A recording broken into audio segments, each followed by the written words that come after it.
The night was unnaturally quiet as the Navy SEAL team advanced through the rugged mountain pass, their boots crunching softly against loose gravel that scattered beneath their steps. The mission had been briefed as a high-risk infiltration with the goal of locating and extracting a high-value target hidden deep within this hostile region, yet even the most seasoned among them felt the tension that clung to the air like a storm, waiting to break the silence. Was not the silence of peace, but the silence of a predator lying in wait, and each man knew it, though none dared to voice it aloud. The terrain was brutal. Sharp cliffs rising like jagged teeth on both sides, and narrow ridges forcing the team into single file every few steps. One of them would pause, scanning the horizon through night vision goggles, only to see the same endless expanse of black rock and shadow. There was no sound of wildlife, no wind, just the heavy breathing in their radios as they pressed on every man, silently praying they were not already being watched, because deep down they all suspected they were. They moved with discipline, weapons, ready communication, limited to hand signals and brief murmurs. Their training told them to remain calm. Their instincts told them danger was close by. The commander raised a fist, halting the team crouching low against the cold stone. He peered through the scope of his rifle, scanning the ridgeline again. There was nothing, but he could not shake the sense that something was wrong. Then, in the next moment, the mountains roared to life. Gunfire exploded from both sides. The night erupted in chaos, tracers slicing through the darkness, and ricochets sparking off rock. The SEALs dove for cover as mortar shells thundered overhead, showering them with fragments of stone. The ambush had been perfectly laid, planned to the smallest detail. The enemy had the high ground. They had the numbers. They had the element of surprise. Within seconds, the SEAL team found themselves pinned down in a kill zone. Bullets tore through the air, splintering against boulders as the SEALs tried to return fire. But every time they exposed themselves, more fighters appeared on the ridges, shadowy figures silhouetted against the pale moonlight. The commander shouted for them to hold position to stay alive, but deep down he knew they were trapped. Reinforcements were hours away. Their radios were jammed. The only options left were to fight or die. One of the SEALs tried to push forward, only to be cut down with a round grazing across his shoulder, sending him sprawling with a cry of pain. Another dragged him back behind cover. Their ammunition was running low, and the enemy showed no sign of slowing. The men glanced at each other through the smoke and dust, seeing the same grim realization written across every face: they would not last long. Not here, not tonight. Then it happened. A single sharp crack rang out distinct from the chaotic spray of gunfire. It was the sound of a lone rifle, deliberate, precise, absolute. One enemy fighter collapsed with a neat hole through his head, dropping before he could fire again. Confusion rippled through the enemy ranks, and in that moment another crack echoed across the valley, followed by another. Each perfectly timed, each perfectly placed. The SEALs froze in disbelief, watching as their attackers fell one after another. It was not their fire that was turning the tide. It was someone else, someone unseen, someone with impossible accuracy, cutting down hostiles as if guiding the battle from the shadows. The commander scanned the ridges, searching for the source, but saw nothing. No flash, no silhouette, no movement, just death arriving from somewhere unseen. The men exchanged looks, none daring to speak, but every one of them thinking the same thought. Whoever was out there was saving them, yet also terrifying them, because no one knew who it was or why they had chosen to intervene. It could be an ally, but in this region they had none. It could be a mercenary, but mercenaries did not work for free. It could even be a trap. Some twisted game where the hidden shooter was simply keeping them alive for a reason that none of them would want to discover. The enemy faltered under the sudden losses, their formation breaking as they tried to pull back. But every retreating figure was cut down with the same precision. The SEALs saw the chance and pushed forward, using the distraction to shift positions, yet every time they moved, The sniper seemed to anticipate it firing only when needed, covering them with uncanny foresight as though reading their thoughts before they acted. One of the SEALs slipped on a loose rock, tumbling into open ground, and for a split second, the enemy raised their rifles to fire, but before a single trigger could be pulled, another shot cracked through the air. The enemy fighter collapsed, leaving the exposed SEAL alive and shaken, staring around desperately to see who had saved him again. The ridges remained empty, the shadows unbroken, and the silence after each shot even more chilling than the gunfire before.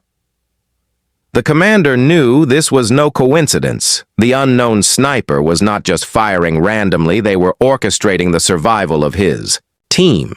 And that realization brought as much dread as relief, because if someone had the power to hold life and death in their hands from such a distance, what else were they capable of, and what was their end game? The team huddled closer behind there, cover bullets still flying around them, but the pressure easing as the enemy fell back, and yet none of the SEALs felt safe anymore. The battlefield was no longer just a fight for survival. It had become a stage on which an unseen figure pulled invisible strings, and the SEALs could not decide whether they were the protected or the prey. Every man gripped his weapon tighter as the gunfire slowed, replaced by sporadic shots from the mysterious marksman, the enemy retreating into the darkness, leaving. Bodies sprawled across the ridges, but the sniper did not reveal themselves. They did not signal. They did not speak. They were simply there, a ghost in the night who had chosen to appear when death was certain and chosen to remain unseen even as the SEALs' lives now hung entirely in their hands. The silence returned once more to the mountains, heavy and suffocating. But now it carried something more, a presence. An unspoken question of who was out there and what price would eventually be demanded for the lives that had just been spared. The mountain pass was eerily transformed. After the mysterious intervention, the bodies of fallen fighters littered the ridges, and the SEAL team moved forward cautiously, weapons raised, eyes darting across. Every shadow they expected another wave of attackers, but none came instead. There was only the occasional crack of a rifle from somewhere unseen, each shot deliberate, each shot buying them just enough space to keep advancing. Yet the silence between, those shots pressed against them like a weight, none of them could shake. Every man felt the invisible presence watching over them, guiding them, protecting them, but also unsettling them, because no soldier trusted what they could not understand. The commander signaled for a halt, raising his fist and crouching low against a boulder. His mind raced through possibilities. No allies were stationed in this region. No contractors were scheduled for operations, and yet someone was out there on their side, or pretending to be for reasons unknown. The thought burned through him like ice. One of the SEALs broke the silence, his voice low over the comms, asking who the hell was covering them, but no answer came, just static from their jammed radios. And then another shot cracked through the night, dropping an enemy sniper who had been about to fire from the far ridge. The commander clenched his jaw, realizing that whoever this ghost-like shooter was, they had saved them again at the exact moment. They needed it. The timing was too perfect to be chance. The team pressed on, hugging the cliff walls, moving in staggered formation, every step heavier than the last one. Of the men muttered a prayer under his breath as they passed the shattered remains of an enemy position, smoke still curling from the rocks. The air smelled of gunpowder and blood, and yet above it all there lingered something else, a feeling of being hunted, not by the fighters who had ambushed them, but by the unseen rifle that seemed to know every move before they made it. As they neared the midpoint of the valley, the commander noticed how each burst of covering fire was not random. It matched their rhythm almost seamlessly, as if the sniper knew their standard maneuvers. As if they had trained together at some point. The realization was unsettling, because only someone with deep military knowledge could anticipate those exact moves. But none of them could think of anyone who would be here in this godforsaken place, much less risking their life to save them.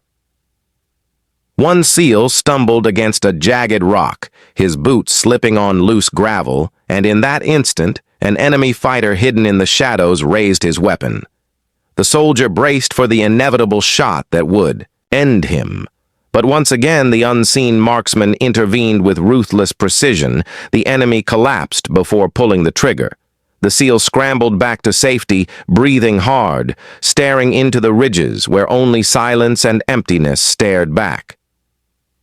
The men looked to their commander, silently asking what they all wanted to know. Should they trust this ghost or fear it? But the commander gave no answer because there was none to give. Trust was dangerous out here, and yet without this mysterious protector, they would already be dead. Their lives hung in the balance of someone else's crosshairs, and the uncertainty gnawed at them with every step. The path wound steeper now, forcing them into single file again, their eyes straining through the darkness, every rock and shadow threatening to conceal another ambush, and yet it was not the enemy they feared most, but the invisible ally somewhere in the mountains, who never missed a shot and never revealed themselves. Each crack of their rifle echoed like a whisper, reminding the SEALs that they were not the masters of this battlefield, but merely pieces being moved across it. Suddenly, movement flashed across the far ridge, a group of fighters scrambling to cut off their path. The SEALs raised their rifles, preparing to engage, but before they could fire, the hidden sniper struck once, twice, 3 times. Dropping the lead enemies in rapid succession, the others scattered into cover. Yet none survived for long as precise fire hunted them down, leaving the SEALs staring in disbelief at how fast and decisive the unknown shooter was. The commander ordered his men forward, but his voice betrayed the weight pressing on. His chest, he could not deny it anymore. Whoever this was had saved them more than once, and appeared to be keeping them alive with surgical control. Yet why would anyone do that without making contact, without revealing their identity? The battlefield was never a place for charity. There was always a reason, and that reason was what haunted him, with every passing minute. As they neared their extraction route, the air grew colder, the mountains closing in around them like walls. The silence was broken, only by the occasional echo of boots against stone and the distant howl of the wind. Still the sniper remained unseen, firing only when needed, never wasting a round, never drawing attention. The precision was unnerving because it was not random support. It was deliberate, methodical, calculated with the clarity of someone who knew exactly what they were doing and exactly what they wanted. The SEALs whispered to each other as they moved, trading theories in clipped sentences. Some believed it was a covert Allied operator left behind from another mission. Others thought it might be a mercenary paid by some unknown hand. But none of the possibilities fit the reality before them, because the skill, the patience, the sacrifice of remaining hidden while protecting them went beyond anything they had ever witnessed before. The commander finally ordered silence. No more speculation, just movement, because the uncertainty was breaking focus, and every distraction could mean death. Still the men could not shake the feeling that they were being shepherded through the mountains, as if the sniper had already mapped their path before they even set foot here, as if the outcome of this mission was no longer in their hands, but in the hands of someone they would never meet. At last the SEALs reached the ridge overlooking the extraction valley, but the sight froze them in place. Enemy forces were gathering again, converging on the route leading to their exfil point. They had been tracked every step of the way, and the trap was about to close once more.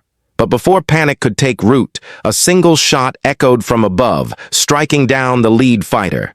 Then another, and the valley erupted in chaos as the unseen sniper tore through the ranks with flawless precision.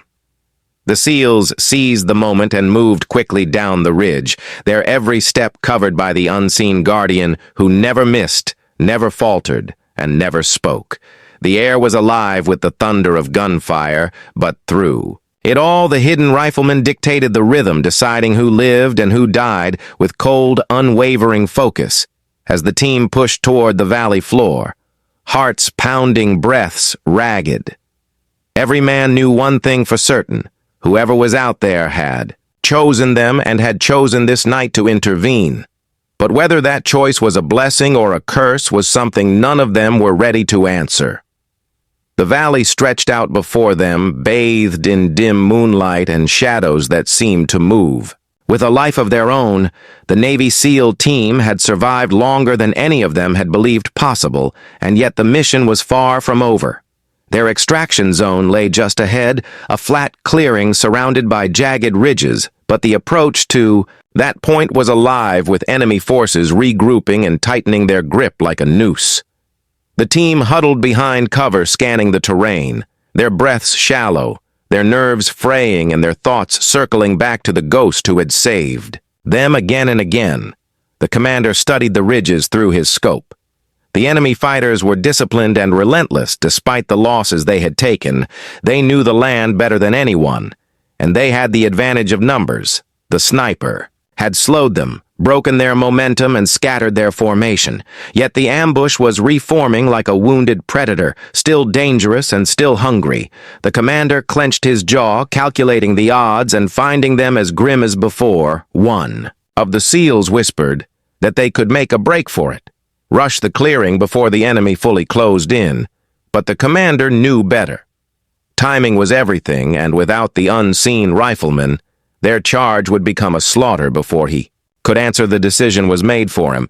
A single sharp crack echoed across the valley, and an enemy lookout toppled from his perch, dead before he hit the ground. The men froze again, reminded that they were not alone, reminded that their lives were still tethered to an invisible hand on a distant trigger.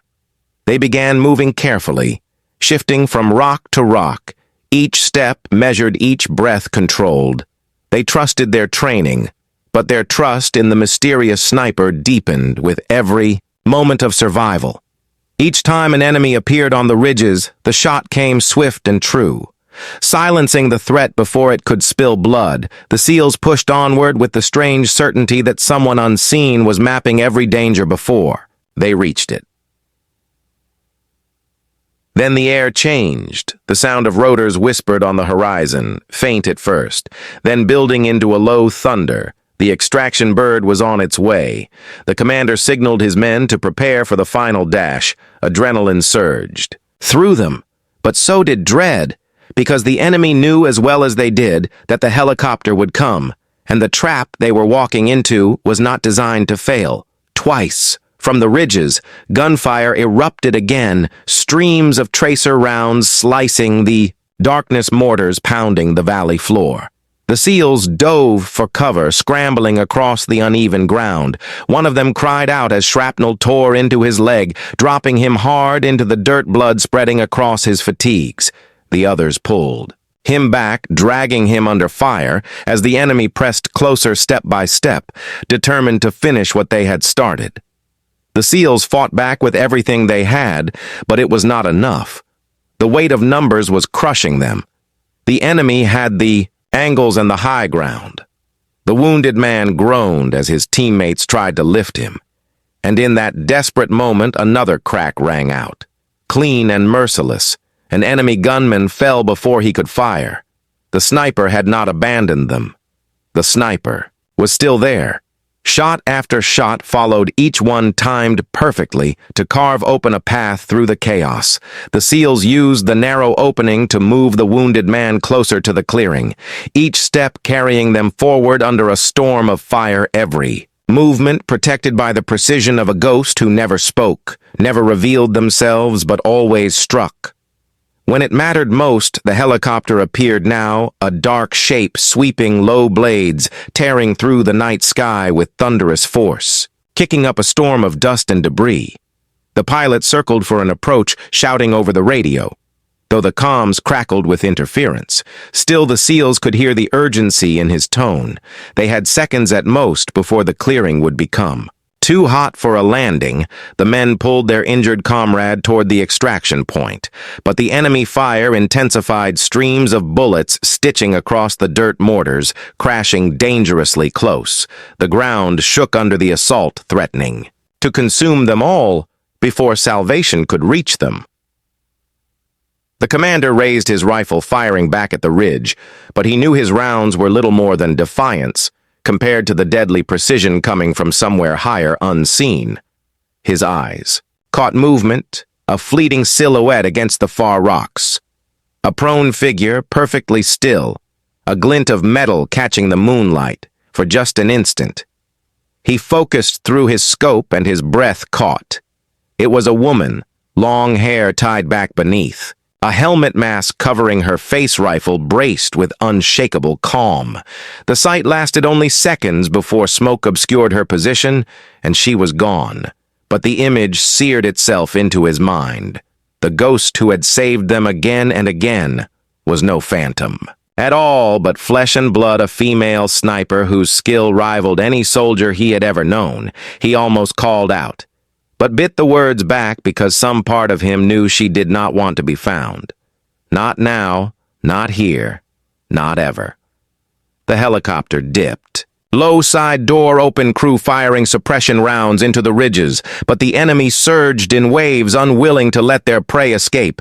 The SEALs fired back, dragging their wounded with desperation, muscles burning, lungs heaving still. Every time they faltered, the sniper fired, guiding them closer to the bird, closer to survival, closer to the edge of a mystery they were not meant to solve. A mortar exploded near the landing zone, the shockwave knocking two of the SEALs to the ground, dirt and shrapnel. Raining down around them, the wounded man screamed as pain tore through his body. The team scrambled to their feet, pulling him with renewed urgency.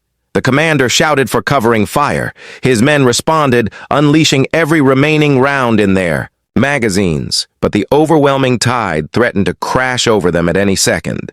Then silence fell across one flank as the sniper unleashed a blistering sequence of shots. Enemies dropped one after another, each bullet decisive, each target eliminated. With surgical precision, the opening was enough. The SEALs pushed through, dragging their wounded comrade onto the waiting helicopter as its engines strained under the weight of fire surrounding it. The door gunners screamed for them to hurry rounds, tearing through the air, striking sparks against the armor plating. The last man leapt aboard as the pilot lifted the bird nose, tipping skyward, engines roaring with strain. The valley receded below them, a sea of muzzle flashes and chaos. The SEALs collapsed against the floor, breathing raggedly, staring at one another in disbelief. They had survived against impossible odds. They were alive because of her, because of the ghost-like figure who had appeared in their darkest hour and disappeared again into the smoke. The commander crawled to the door, peering back into the valley. As the helicopter gained altitude, his eyes scanned the ridges, desperate to find her one last time, to confirm what he had seen through the haze. He caught only emptiness, broken rocks, and lifeless shadows. There was no sign of the sniper, no flash, no silhouette, no trace. Just the lingering memory of a masked woman with the calm of a professional and the precision of a machine. The men sat in silence, the roar of the helicopter drowning out every thought. But inside their minds, questions burned. Hotter than the gunfire they had just escaped. Who was she? Why was she there? Why had she risked everything to save them? And most importantly, would they ever cross paths with her again? Or was she destined to remain nothing more than a ghost of the battlefield, haunting their memories forever? The commander closed his eyes, gripping his rifle as the helicopter carried them toward safety. Yet he knew safety was temporary, because somewhere in the mountains a single figure remained hidden, watching, waiting, a sniper whose presence had turned certain death into survival, and whose disappearance left a void filled only with questions and a sense of dread that they had just been part of something far larger than their mission could explain. The helicopter cut across the night sky, carrying the battered Navy SEAL team away from the valley of death. The wounded soldier lay on the floor, clenching his teeth against the pain, while his brothers held him down, blood seeping through his fatigues. Every man was exhausted, drenched in sweat and grime, their eyes hollow from the firefight they had just survived, yet none of them spoke. The silence in the cabin was heavy. Not because they had nothing to say, but because none of them could put words to what had just happened.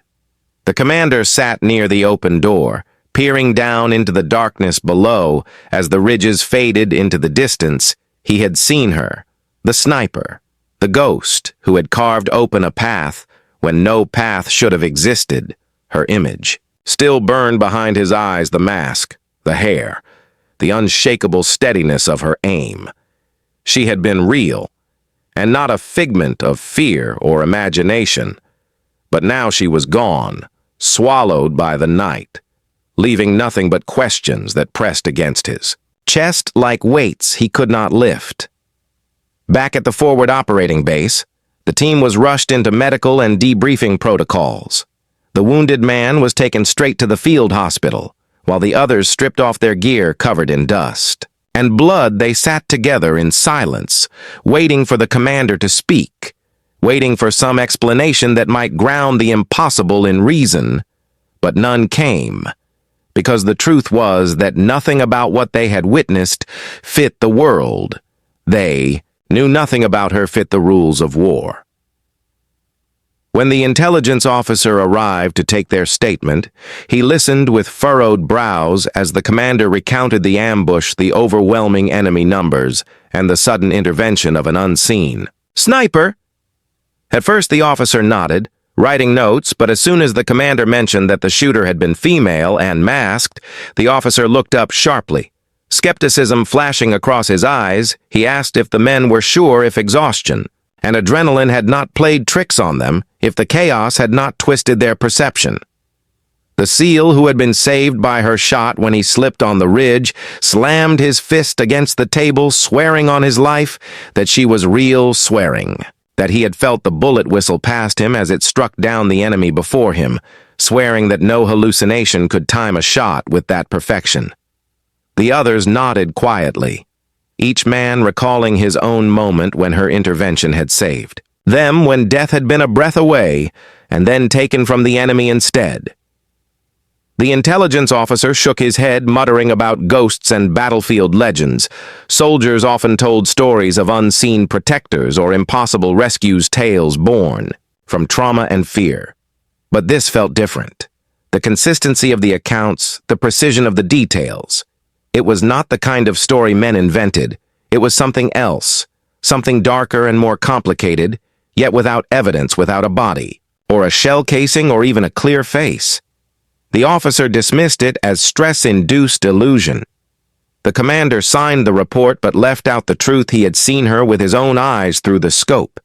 He had seen her lying against the rock rifle, steady hair tied back and mask concealing her features.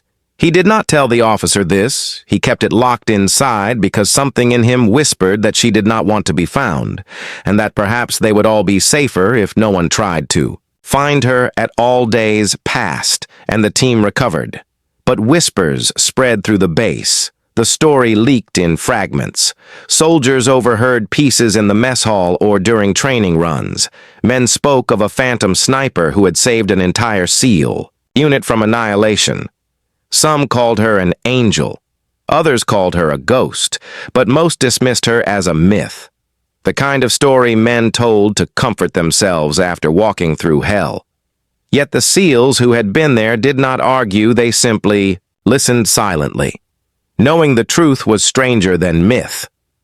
Weeks later, intelligence reports began surfacing from other regions across the conflict zone, stories of a lone sniper striking with impossible precision, taking out high-value targets, disrupting ambushes, eliminating entire squads without ever being seen.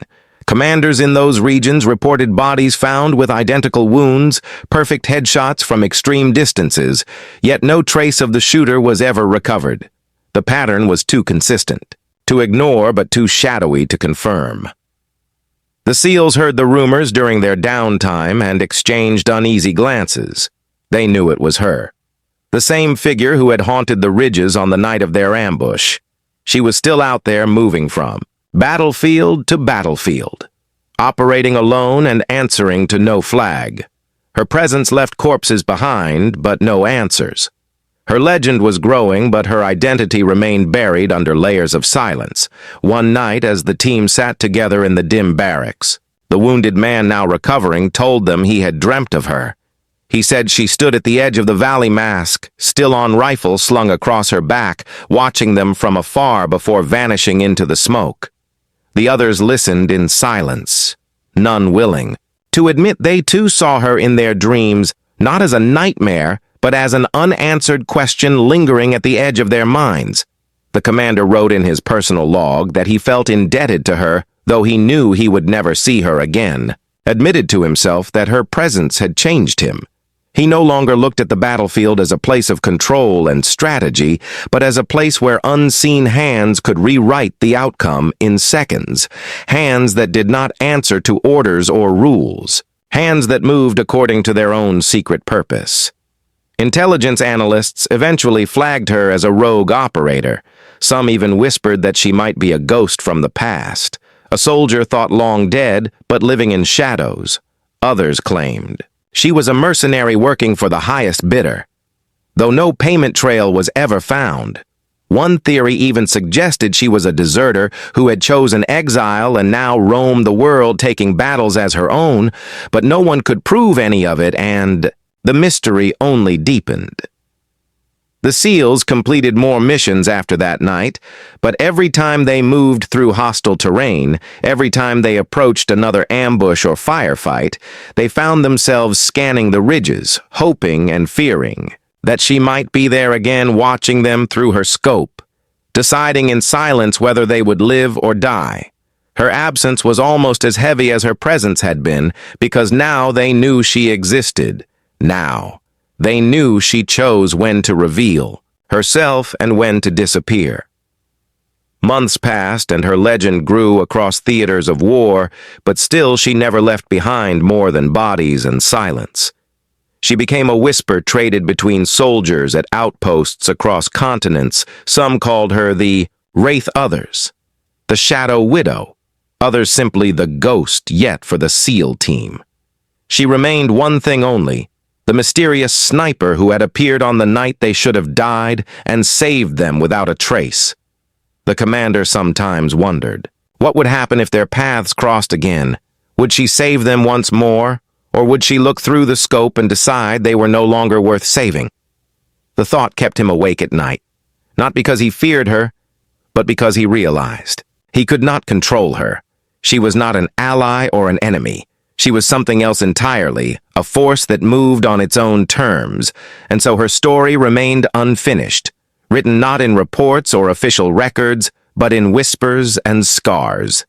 The SEAL team carried her memory with them into every mission, haunted not by fear, but by the uncertainty of what she represented, because somewhere out there, the mysterious female sniper still roamed, choosing who would live and who would die, and the men knew deep down that if she returned, it might not be as their savior, but as the hunter who finally stepped out of the shadows.